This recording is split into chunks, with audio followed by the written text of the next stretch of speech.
Fala, moçada! Tudo bem com vocês? Tudo na paz?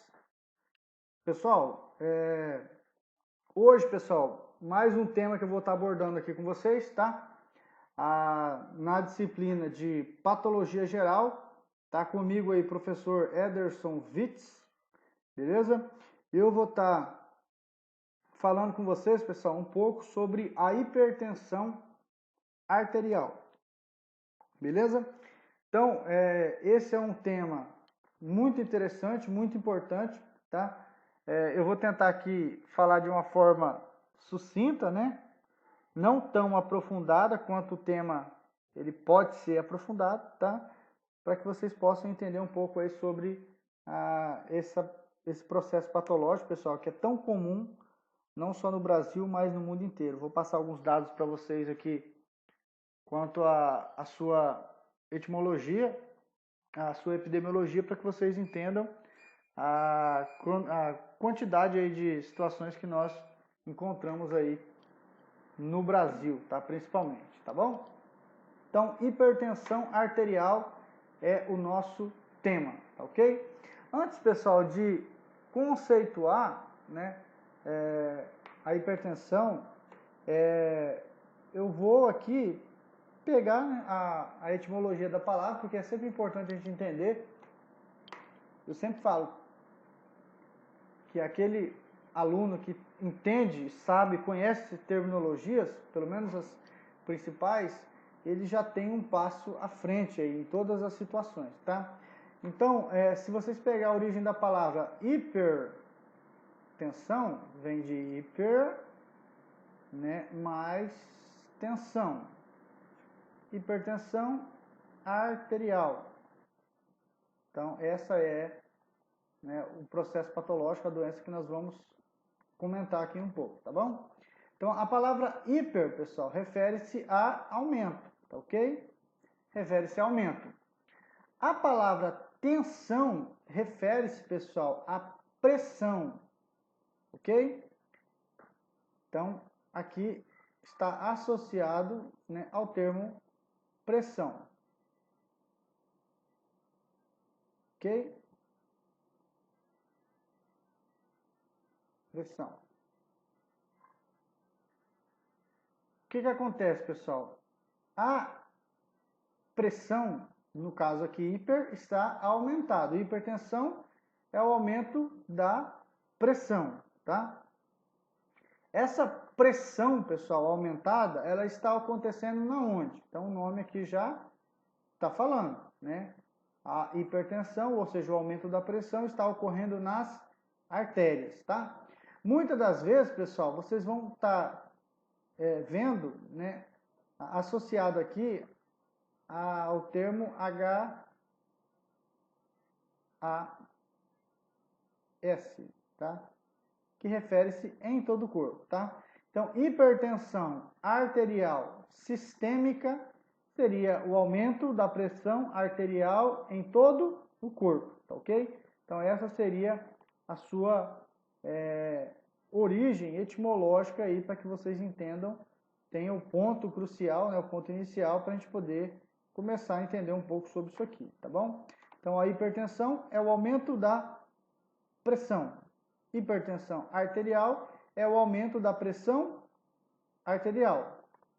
Sistêmica, né, refere-se em todo o corpo. Por que aqui nós temos esse ponto de distinção? Porque a pressão, pessoal, ela pode sim se aumentar isoladamente, ou seja, em determinados locais, né?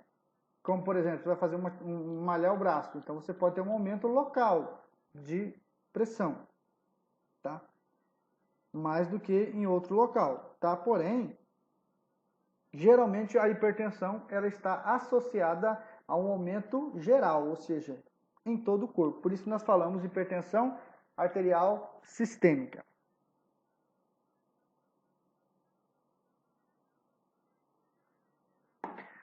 A hipertensão, pessoal, arterial sistêmica, que é o tema dessa aula, nós já entendemos que hiper aumento, tensão, pressão, né? Ou contração, né? E arterial refere-se às artérias. E sistêmico em todo o corpo, tá? Essa doença, pessoal, ela é considerada uma doença silenciosa, né? Assassina silenciosa, ou seja, uma doença muito perigosa, né? Como eu coloquei aqui, perigosíssima. Por quê, pessoal? Porque por ser uma doença silenciosa, uma doença que normalmente não apresenta sinais e sintomas, normalmente, né, na grande maioria das pessoas, a pessoa não sente nada e quando ela começa a sentir os sintomas, né, ela já está em um quadro, né, nocivo, um quadro em que ele já tem um prejuízo, tá? Então, como eu disse para vocês, é uma doença silenciosa e é perigosa por isso, porque ela evolui, o cara não está sentindo nada, não vai procurar curar, né? Procurar ajuda para aquilo que ele não está sentindo, tá? Embora, como eu disse para vocês, ela vai evoluindo e chega em um ponto que o indivíduo ele tem um prejuízo sim, e isso pode gerar sérias complicações, inclusive a morte, tá, pessoal, do indivíduo, dependendo das situações, tá? Então nós já entendemos a etimologia, né? A origem da palavra aqui e as suas, né, os seus devidos resultados, né? Nós já entendemos que é uma doença silenciosa, né, que tem matado muita gente. Os brasileiros, pessoal, são muito acometidos com isso. Inclusive, existe no programa de saúde da família, né, um dia que é recomendado na semana, né, para atender esses profissionais, esses portadores, né, essas morbidades aqui, pessoas que estão, né, acometidos por essa doença, tá? É uma doença, pessoal, que é preocupante, tem um gasto muito grande na área da saúde, tá? Com questão de medicações, procedimentos cirúrgicos, né? Assistências domiciliares, né? Assistências clínicas, tá? Referente às complicações ou à assistência dessa doença aí, tá bom? Então, conceitualizando, pessoal, nós podemos dizer que a hipertensão arterial, né, é uma doença crônica. O que é uma doença crônica, pessoal? Uma doença que ela, né, basicamente não tem uma cura, tá? Simplificadamente falando, seria mais ou menos isso, tá? Ou seja, uma pessoa que está com a hipertensão, salvo as exceções, tá, pessoal? Ela está com um problema em que não há, hoje ainda, um procedimento cirúrgico que vai fazer você resolver esse problema, nem tampouco você tomar uma medicação para resolver, tá? É claro que você toma uma medicação de uma forma paliativa, para que você controle, então você fica dependente, né, dessa medicação para que você tenha essa normalização, tá? Então a doença crônica é uma doença não transmissível, tá? Ou seja, é uma doença que você não entra em contato com a pessoa, né? O caso com a pessoa, fico todo dia com ela, né? E eu me transmito através de saliva, através de sexo, né? Então não tem isso aqui não, tá bom? De natureza multifatorial. Por quê, pessoal? Existem várias situações que podem resultar na hipertensão, tá? Eu me lembro que desde o começo, quando eu comecei a ouvir falar sobre isso, a gente via, a pessoa come muito sal, beleza, tá? Tranquilo, pode causar uma hipertensão? Pode, mas, pessoal, não é só isso, é muitos fatores que podem resultar isso aí, tá? Nós falamos que os fatores são, sim, o ambiente, né? Mas também o fator genético, tá? Está associado. Então, ela é uma doença que tem a sua natureza multifatorial, tá? Uma doença assintomática, como eu falei no início para vocês, na maioria dos casos, tá? A pessoa não sente nada até chegar em um ponto que tenha um desequilíbrio, né? Que compromete fundamentalmente o equilíbrio dos sistemas, vasodilatadores, né, e vasoconstritores. Ou seja, uma artéria, pessoal, que é o que nós estamos falando aqui, né? Uma artéria. Ela tem na sua musculatura, né, na sua estrutura, músculo liso. E esse músculo, pessoal, liso, ele tem uma tensão, né? Ou seja, ele tem um tônus, tá? O que é um tônus?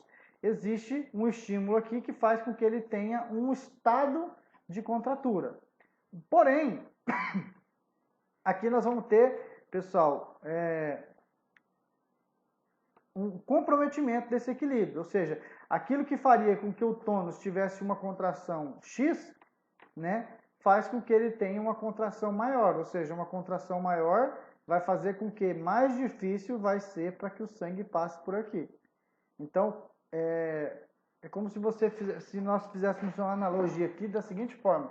Você pega um canudo desses de milkshake, grossão, e tenta assoprar por ele. Beleza, você consegue assoprar bastante. Aí você pega um canudo, pessoal, desses de lanchonete, de tomar refrigerante, e assopra. Você já vai ter dificuldade. Aí você pega um pirulito, daqueles canudinhos de pirulito, né? Bem fininho. Você vai assoprar por aquilo, dificilmente você vai conseguir fazer o ar passar por ali. Então, é mais ou menos isso que acontece.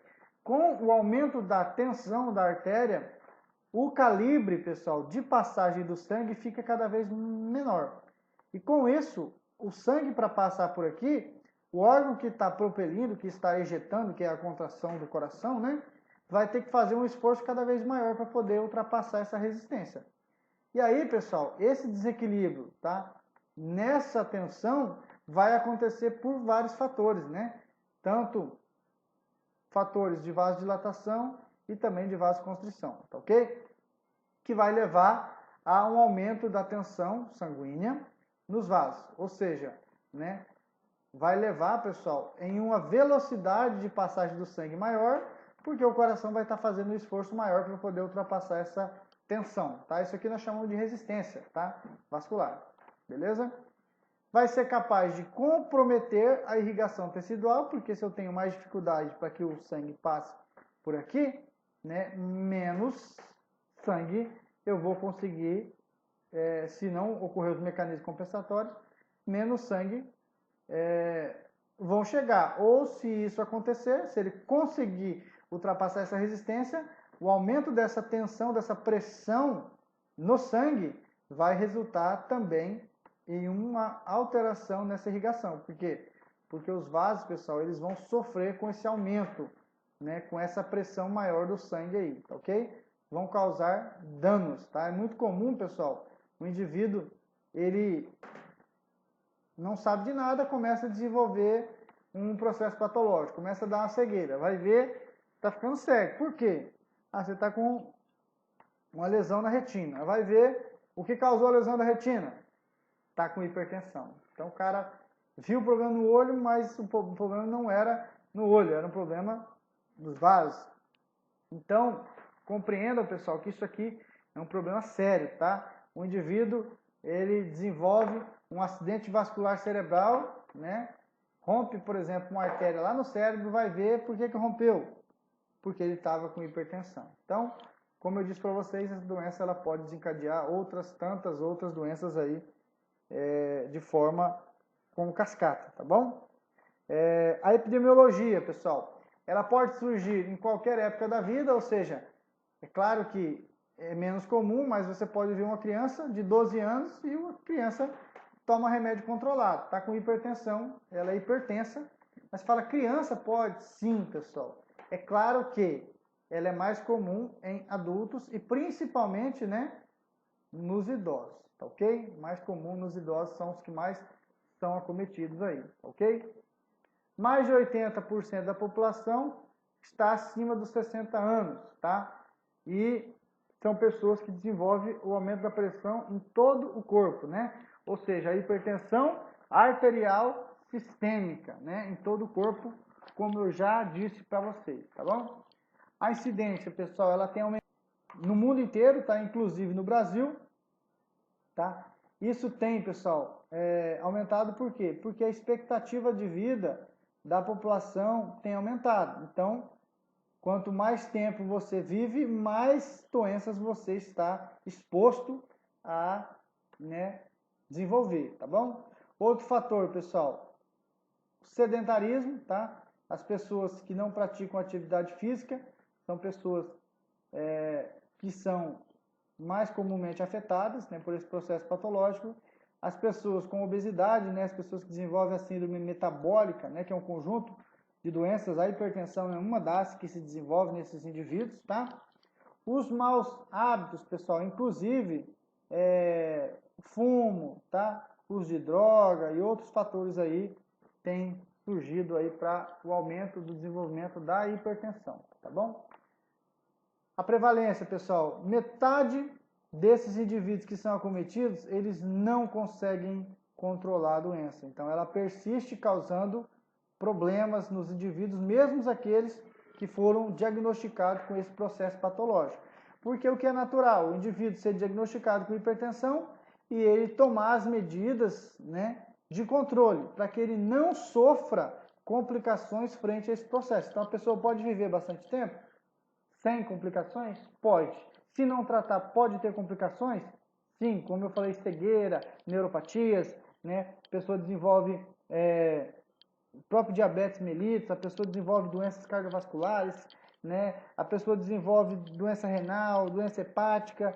Então, essa doença, né, cérebros vasculares, então, pode desencadear um monte de outras doenças se não controlado. Por isso que o objetivo é justamente atuar nessa linha de controle, tá bom? Para que o indivíduo possa ter um prognóstico, um tempo de vida aí grande, fazendo o tratamento de forma correta, tá bom? Então aqui eu trouxe só algumas imagens para complementar, né? Para que vocês pudessem visualizar, mas como a imagem ficou ruim e também não tem uma área específica, não consegui um dado específico do estado, então não vou entrar nesse mérito não, tá bom? Então, a fisiopatologia, pessoal, o que é a hipertensão arterial, tá? Ou a famosa pressão alta, né? Então, a hipertensão arterial seria o aumento da pressão arterial, tá? Então, a gente chama de pressão alta, tá bom? É a mesma coisa. Popularmente, ela é chamada dessa forma, de pressão alta. Assusta? Vamos embora.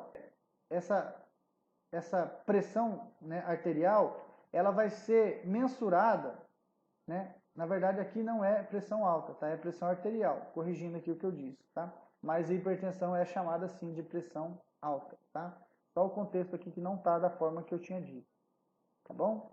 Então, a pressão arterial, pessoal, ela é resultante do débito cardíaco vezes a resistência vascular periférica, tá?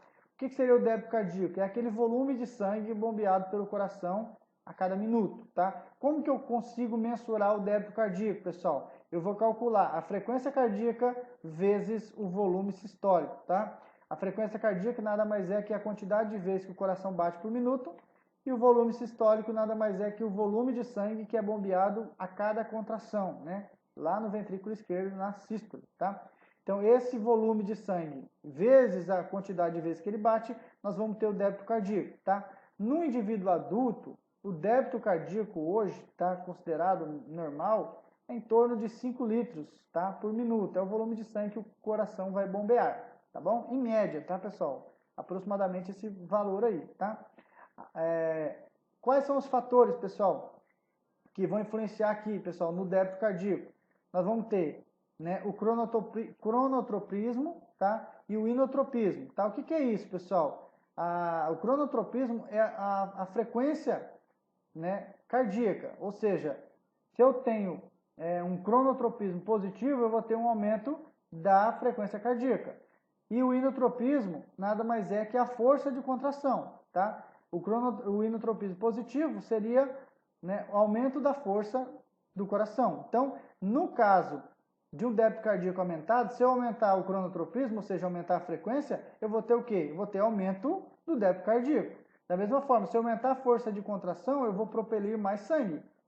Normalmente o volume sistólico é em torno de 70 a 85 ml. Se eu aumento a força, eu consigo empurrar mais sangue, tá? E isso aumenta o volume sistólico e no final a gente aumenta também o débito cardíaco, tá bom?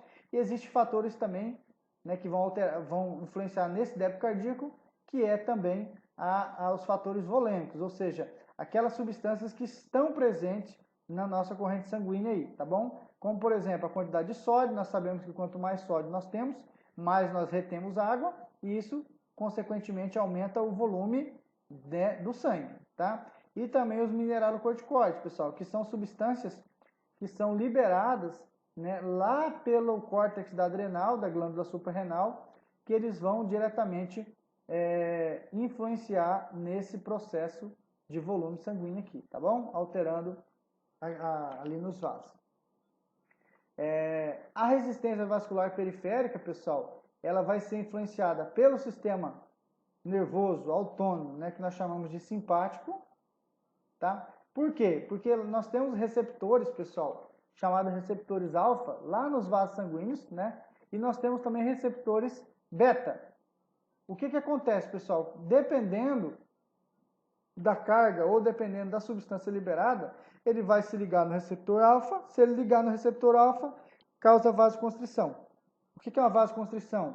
Né? A artéria, pessoal, ela tende a diminuir, ou seja, ter um diâmetro menor, tá? Então ela vai diminuir o seu diâmetro.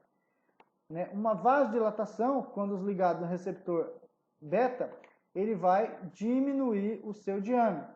Perdão, vai aumentar o seu diâmetro aqui. Então o vaso vai ficar mais largo, tá bom? Então esses fatores, né, liberados, né, estimulados pelo sistema nervoso autônomo simpático, dependendo do receptor que for estimulado, nós vamos ter esses efeitos de vasoconstrição e vasodilatação. Tá? Lembrando que o mesmo, né, estímulo pode em um determinado tipo de vaso, por exemplo, no coração, causar vasodilatação, e nos vasos periféricos, que é o caso, ele pode causar uma vasoconstrição, tá bom? Fatores humorais, o que são fatores humorais? São fatores que são liberados diretamente na corrente sanguínea, né, ou localmente ali, né? Tá? Aqui, pessoal, é relacionado principalmente àqueles que vêm de fora, tá? Então nós temos, por exemplo, o sistema renina, angiotensina, aldosterona, né? Que é aquele sistema que é mediado pela enzima chamada renina, que é liberada lá pelo rim, né? Pelo angiotensina, que é uma clivagem que acontece, né? Lá nos pulmões, né? Em angiotensina 1 e 2, né? E também fatores que vão alterar a resistência vascular periférica são hormônios liberados, como a prostaglandina e como as bradicininas, tá? Todos esses fatores vão alterar a resistência periférica, tá? E fatores de regulação local, esses são principalmente aqueles que estão lá na região do vaso aqui, vai estar sendo ocorrendo essa influência. Nós podemos citar aí os íons de sódio, né, os íons de cálcio, os íons de potássio e os íons de magnésio, tá ok? Esses fatores locais, pessoal, eles vão alterar não só paredes vasculares, mas também eles vão alterar um sistema de controle de potencial elétrico, fazendo com que tenha alterações no processo de contração, né, muscular aqui, tá bom? Então, aqui, pessoal, eu quis mostrar, eu sei que é muita coisa, né? Mas eu quis mostrar para vocês que existem vários fatores que vão influenciar nesse processo da pressão arterial. O volume de sangue que vai estar circulando, né? Como eu disse para vocês, a frequência cardíaca ali, né? O volume de sangue que está sendo bombeado por contração, e tem fatores que podem aumentar tanto o volume quanto a frequência, tá? E isso vai refletir diretamente na pressão arterial. Da mesma forma, a resistência vascular periférica, ou seja, o que é uma resistência vascular periférica? Nós temos que entender que quando o coração bombeia o sangue, pessoal, esse sangue ele vai ser bombeado lá pelo ventrículo esquerdo e ele vai circular pelas artérias. Quando esse sangue ele vem, ó, o ventrículo esquerdo bombeou esse sangue está sendo empurrado, né? Essas artérias elas vão diminuir de calibre, tá? Então as grandes artérias, as médias artérias, as pequenas artérias, elas vão tendo alteração desse volume. O que vai acontecer, pessoal? Quando esse sangue está sendo pressurizado nos vasos mais periféricos, nesse caso aqui são as arteríolas, que são a menor porção das artérias, essas artérias elas têm por objetivo diminuir essa pressão. Então ela vai fazer a resistência vascular, né, fazendo com que tenha uma diminuição da pressão. Por quê, professor? Porque daqui para frente é os capilares, são aqueles vasos pequenos que vão ser formados. Então, se as arteríolas não segurar essa pressão, não resistir a essa tensão, essa pressão é suficiente para romper esses capilares, tá? Então, as arteríolas entregam para os capilares e os capilares, se ele receber esse sangue com grande volume, né, e pressão, melhor dizendo, ele vai acabar tendo ruptura e a gente vai ter hemorragias aqui, tá? Então, isso não é adequado. Então, para entregar esse sangue para os capilares a uma pressão menor, quem que é responsável? As arteríolas. Ela vai fazer esse papel, tá ok? Porém, pessoal, o que acontece? Quanto maior for a resistência vascular, ou seja, quanto maior for a contração das arteríolas, mais dificuldade vai ter para esse sangue passar. Então, logo, nós temos o quê? Nós podemos afirmar que na maior parte das vezes o aumento da pressão arterial vai ser por consequência dessa regulagem das arteríolas. Por quê? Quando a arteríola ela contrai muito, a resistência vascular aumenta, ou seja, ele resiste, ele segura o sangue que vai passar. E dessa forma esse sangue vai se acumular nessas artérias elásticas aqui, tá? E, consequentemente, ele vai causar uma alteração no bombeamento do ventrículo. Então, o ventrículo vai ter que fazer uma força maior para poder ultrapassar isso aqui. Aí, pessoal, nós temos um ciclo vicioso. Por quê? Porque a arteríola, se ela entender que a pressão que passa para o capilar tem que ser uma pressão de 15, o que ela vai fazer? Ela vai causar uma contração, uma resistência, que para que o sangue possa passar aqui, ele tem que chegar em 15 milímetros de mercúrio, que é a medida que nós usamos na pressão aqui, tá? Então, o que acontece, pessoal? Imagina que a pressão normal que passa aqui é de 30, só que se essa arteríola, ela colocou 15, quer dizer o quê? Que a pressão está baixa, então o sangue vai passar com facilidade. E se eu colocar aqui, pessoal, uma pressão... Caramba! Se eu colocar aqui, por exemplo, que agora de 30, né, ela só vai deixar passar se tiver... Porcaria! Se tiver 60 milímetros de mercúrio, tá? E aí o que vai acontecer, pessoal? Vocês acham que esse sangue vai passar com facilidade? Não, ele vai passar com dificuldade, tá? Por quê? Porque para passar por aqui, a pressão vai ter que aumentar, vai ter que chegar a 60 milímetros de mercúrio. Então, a arteríola, ela vai resistir, ou seja, ela vai diminuir o seu calibre, causando uma tensão, uma pressão, uma contração maior. E quem que vai se ferrar aqui? O coração, porque ele vai ter que aumentar esses 30 milímetros de mercúrio aqui, ó, para ultrapassar, né? Se ele estava bombeando normalmente e antes era 30, agora ele teve que aumentar 30 para poder superar os 60 de resistência. Aqui eu estou dando um exemplo hipotético, tá? Para que vocês entendam que o principal fator nesse controle de pressão arterial é justamente, né, as arteríolas. A arteríola que vai fazer esse processo de resistência vascular, tá? No caso aqui, vascular periférica, né? É a arteríola que vai ser a responsável, tá? Eu vou dar um outro exemplo para vocês aqui, pessoal. É como se eu pegasse o relógio de vocês agora e falasse assim, olha, agora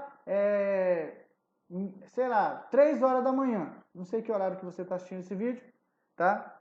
Eu acredito que não vai ser esse horário. E você mexesse no seu relógio. Então, como se você vivesse considerando um novo fuso horário, né? Um novo horário. E a mesma coisa acontece nas arteríolas. Como se a pressão normal que tinha que passar ali, por exemplo, por 30... É como se a arteríola... Isso é um dado, é um exemplo que eu estou dando, né, pessoal, para vocês. Se vocês pegar aqui e for ver realmente aqui, ó, a pressão, ela vai diminuindo, tá? Então, a pressão, ela vai diminuindo. Então, vamos imaginar que o capilar, ele resiste a 30. Se ele resiste a 30, quer dizer que 30 milímetros de mercúrio não vai causar problema nenhum para ele. Se esse sangue chegar a 40, ele vai começar a ter dano no capilar. Então, o que vai acontecer? A arteríola vai ter que reduzir essa pressão para 30. Se a pressão aqui estiver chegando a 100, ele vai diminuir de 100 para 30. Se a pressão estiver chegando aqui 200, ele vai ter que diminuir para 30. Então, quem que vai ter que fazer esse papel de segurar? É a arteríola. Só que, como eu disse para vocês, a arteríola é como se ela desregulasse o fuso horário, né? A pressão que ele tinha que entregar, se fosse 30, agora vamos imaginar que ele vai entregar essa pressão, sei lá, a 60. Então ele vai alterar, tá? Ele vai alterar a sua resistência. E essa alteração da resistência vai sobrecarregar o ventrículo, tá bom? É isso que eu quis dizer para vocês, tá? Essa pressão, pessoal, ela é regulada tanto a curto prazo, como assim regulação a curto prazo? Ó, nós temos baroreceptores, pessoal, localizados, né? Aqui no seio carotídeo, né? Aqui na carótida, aqui, ó, nós temos terminações nervosas, tá? Que são ligadas. E essas terminações nervosas, elas estão ligadas ao sistema nervoso, tá? E aí ele vai, quando o sangue está subindo pela artéria carótida aqui, ó, existe um sensor que está medindo qual que é a pressão. Quando essa pressão ela diminui, automaticamente o próprio sistema nervoso autônomo, né, através do nervo vago principalmente aqui, ele manda essa informação falando, olha, essa pressão diminuiu.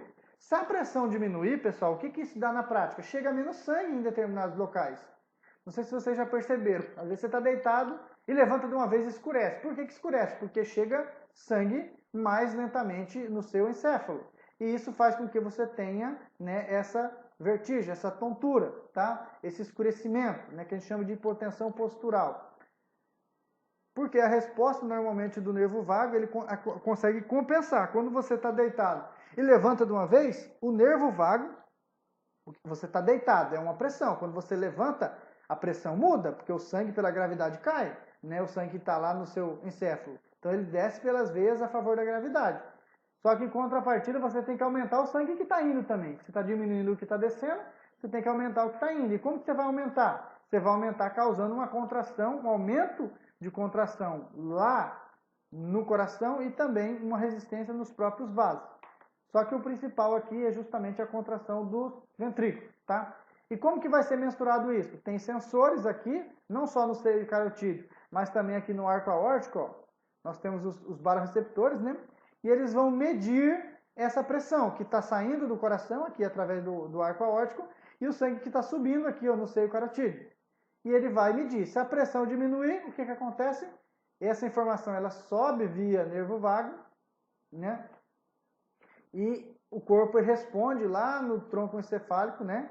Aqui existe um centro de controle vascular, ó, na região do bulbo, que faz parte do tronco encefálico. E o que ele vai fazer? Ele vai despolarizar impulsos elétricos, tá?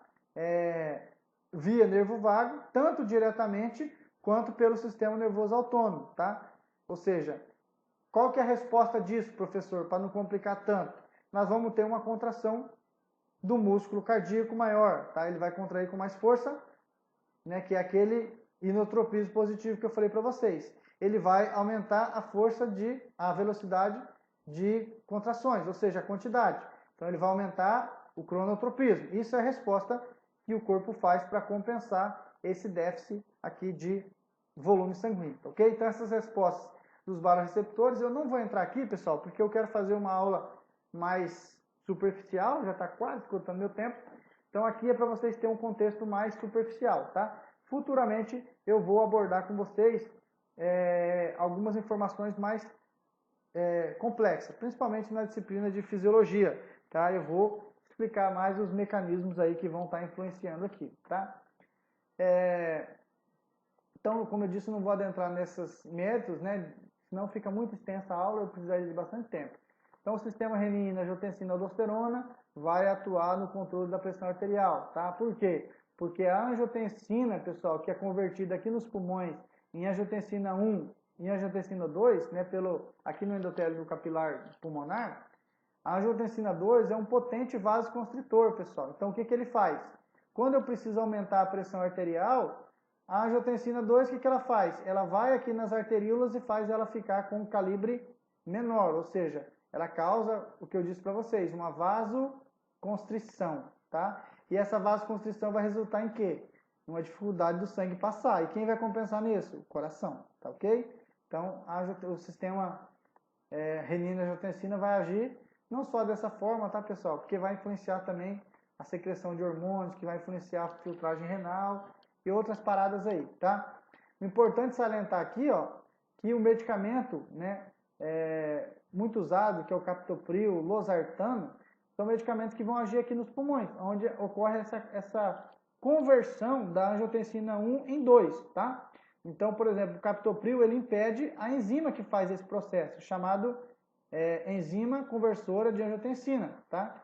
Então, ele impede com que essa enzima converta em angiotensina 2. Se eu não tenho angiotensina 2, eu não tenho uma vasoconstrição, tá bom? O losartano, por exemplo, ele bloqueia a angiotensina 2. Então, forma sim a angiotensina 2, mas ele inibe a ação dela. Então, não temos, por exemplo, essa vasoconstrição, tá? De uma forma exacerbada, tá bom, pessoal? Quando que eu devo medir a pressão, pessoal? O recomendado é você verificar pelo menos uma vez ao ano, tá?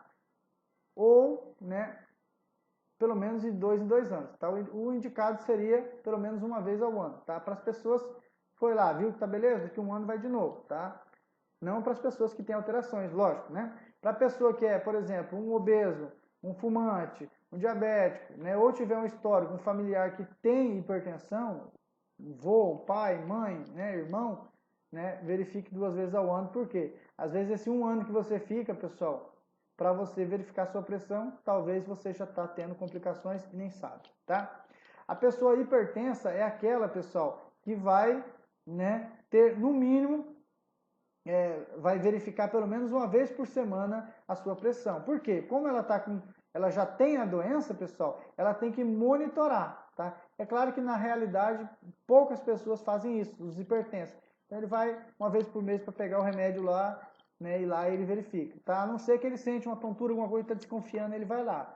Mas o recomendado é pelo menos uma vez por semana ele passar por essa verificação, tá? Como que é feito o diagnóstico de hipertensão, pessoal? É feito em uma só verificação? Foi lá, a pressão está 16, você é hipertenso? Não. Às vezes eu estou jogando bola, eu me alimentei, estou com a bexiga cheia, tem vários fatores aí, né? Estou fazendo conta de matemática, né? Vários fatores que aumentam a pressão. Então, né, fator emocional, estou passando um nervosismo, então isso tudo pode aumentar a pressão, tá? Como eu disse, estresse, esforço físico, bebidas alcoólicas, cigarro, etc. Então, eu tenho que fazer, pessoal, um acompanhamento, tá? Eu tenho que ser feito um acompanhamento. Não é na primeira, não, tá? Um erro muito comum, pessoal, é avaliar em momentos de estresse e dor. A pessoa está lá, chega no hospital, né, com muita dor, verifica a pressão. Não, a pressão, talvez, né, ela está causando aquilo, e não, né, aquilo está causando a dor, tá? Normalmente, tá? A utilização, pessoal, de aparelhos calibrados e também usar a técnica correta, tá?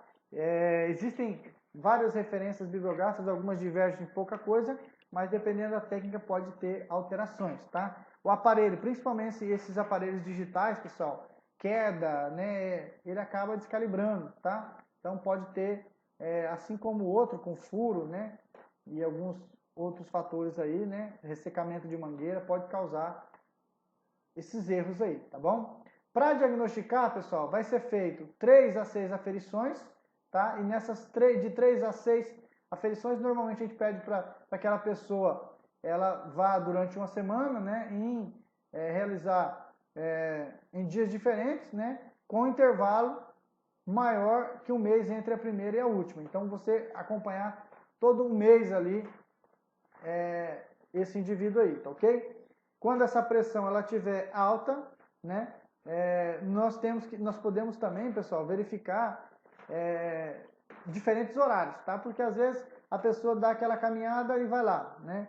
Então a gente pede para a pessoa ficar tranquila, descansar um pouco ali, né?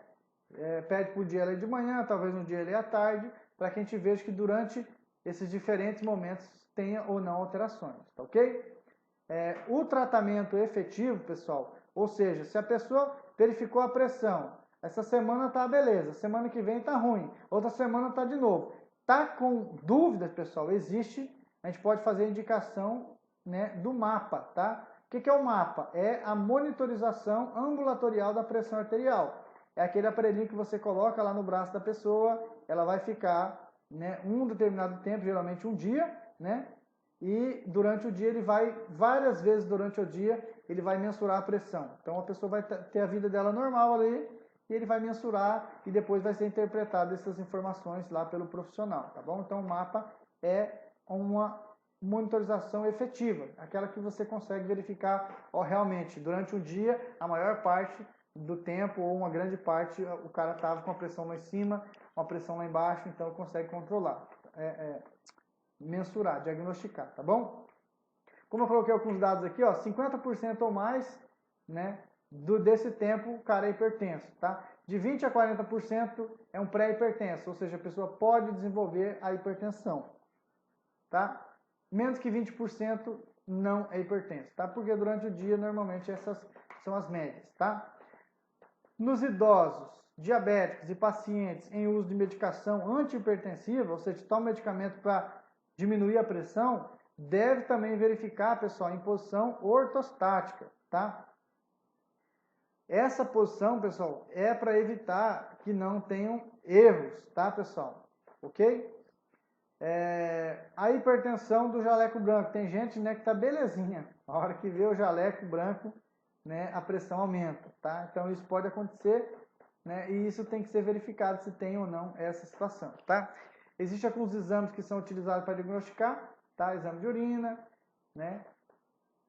Creatinina, potássio, glicemia, colesterol, tá? Eu não queria me aprofundar nisso aqui, pessoal, nessa parte do diagnóstico, tá? Mas para que vocês saibam que existem exames complementares aí, tá? Para verificar. Então, na verdade, você vai excluindo um, excluindo o outro, né? Então faz um, fez o outro, né? Então são vários aí. Não queria me aprofundar neles, tá? As manifestações clínicas. O que uma pessoa com hipertensão ela sente, pessoal? Né? Mais de 90% não sente nada, né? Como a gente falou, são assintomáticas. As que sente, alguns referem dor de cabeça, e essa dor de cabeça, pessoal, normalmente não é por pressão alta, né? É um erro muito comum a gente falar que é, e não é, tá? Vertigens, que são aquelas tonturas, tá? Elas também, pessoal, não são tão comuns, ela é mais comum na hipotensão e não na hipertensão, tá? Essas vertigens são aquelas visões, pessoal, embaçadas, tá? Não sei se foi isso que eu falei. O mal-estar, tá? Pode ser apresentado. A pessoa desenvolver o nervosismo ou a ansiedade, né? Frente ao aumento da pressão. Lembrando que isso aqui altera a circulação, pessoal, dos tecidos. E o nosso sistema nervoso, ele também é afetado. A pessoa pode apresentar o sangramento nasal, que nós chamamos de epistaxe, né? Em torno de 15% pode apresentar. O rubor, né? Que é aquela vermelhidão, tá, pessoal? O calor facial, né? E a pessoa sente bem quentão, é menos comum, mas pode aparecer, tá? E o indivíduo pode sofrer alterações no coração, nos olhos, no cérebro e no rim. Vou dar alguns exemplos para vocês aqui, tá? Já já. Os valores, isso aqui é uma coisa porque muda dependendo da referência bibliográfica, ó. Eu coloquei aqui para vocês verificar que tem diferença, tá? Então isso aqui é considerado no adulto, tá? Esses valores, porém, pode mudar dependendo da referência bibliográfica. Todo ano acabam tendo o consenso lá da Associação Americana de Cardiologia e mudando esses valores, tá? O que é mais aceito, pessoal? Acima dos 140, tá? Por 90 que nós consideramos uma pessoa já hipertensa. Tá? Aí vai depender, pode ser estágio 1, 2, 3, tá? Porém, como eu disse para vocês, cuidar porque isso aqui muda, tá, pessoal? A 12 por 8, tá? Nós costumamos falar 12 por 8, mas o correto não é 12, tá? Porque se fosse 12, o cara já estava morto. Não teria pressão suficiente para levar para os tecidos. O correto seria 120 milímetros de mercúrio por 80. 120 é maior, né?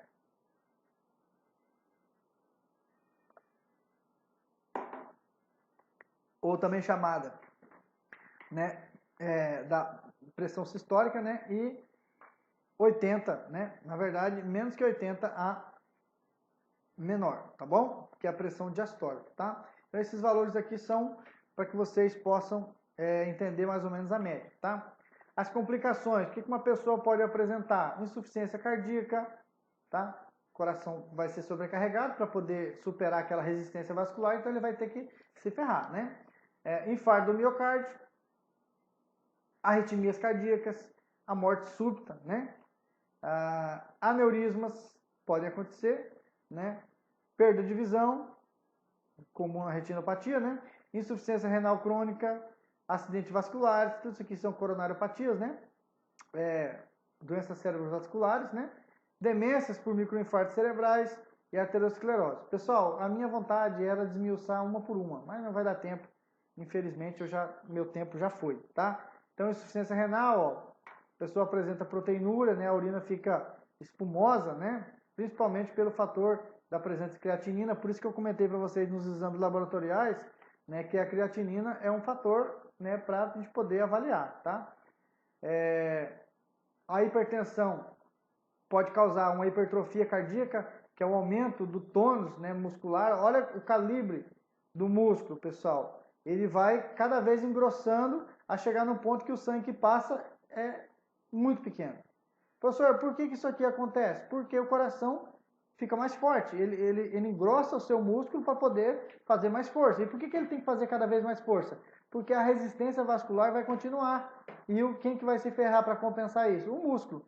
Então ele vai ter uma hipertrofia cardíaca. E essa hipertrofia, né, vai resultar em, posteriormente, né, o cara vai ter uma insuficiência do coração, tá? Então isso aqui pode ser visualizado em alguns exames, tá? Pode acontecer em outras situações também, tá bom? Acidentes vasculares, né? Pode ser tanto isquêmico quanto hemorrágico, né? O mais comum acaba sendo o hemorrágico ou o isquêmico por formar essas placas de ateroma, ou ainda os trombos, né? Como a gente viu, os microtrombos, tá?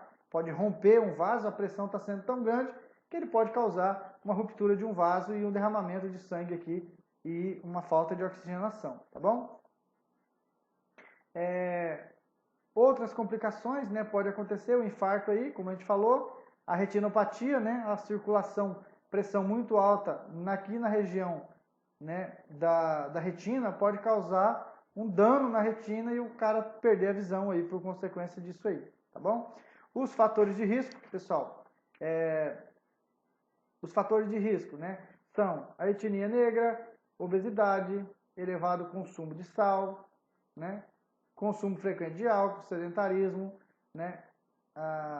Colesterol alto, né? Que é principalmente aqui o LDL, né? Apneia obstrutiva do sono, tabagismo e diabetes mellitus, tá? São fatores de risco aí, tá? O tratamento, pessoal, basicamente é medicação, tá? Existem vários medicamentos. E aqui eu trouxe um slide comentando sobre o dia, né, do hipertenso, que é considerado Dia Nacional do Hipertenso, dia 26 de abril, tá? E um termo interessante sobre a etimologia aqui do esfigmomanômetro, tá? Aquele aparelho de verificar a pressão, que nós chamamos de manguito ou aparelho de pressão, tá? Ele é chamado de esfigmomanômetro. E essa palavra, pessoal, é interessante ela, ó, que ela deriva do grego, né? A palavra esfignos vem de pressão ou ar, né? A palavra manos significa mãos, né? Ou manual. E metros vem de unidade de medida, tá? Que não é em metros, né? Aqui, no caso, a unidade de medida é de pressão, né? Em milímetro de mercúrio, tá bom? A medida é em milímetro, sim, só que de mercúrio, tá? Então, o esfigmomanômetro, ao pé da letra, seria o quê? A verificação manual, né? A verificação dessa medida manual de ar. Então, eu verifico o ar, né? De forma manual. Então, por isso que a gente usa esse aparelho aí, tá bom? Pessoal, vou deixar algumas questões para vocês aí no slide junto, tá? Qualquer dúvida, eu estou à disposição. Muito obrigado por me ouvir, tá? Deus abençoe vocês, tá? E até a próxima. Valeu? Fui!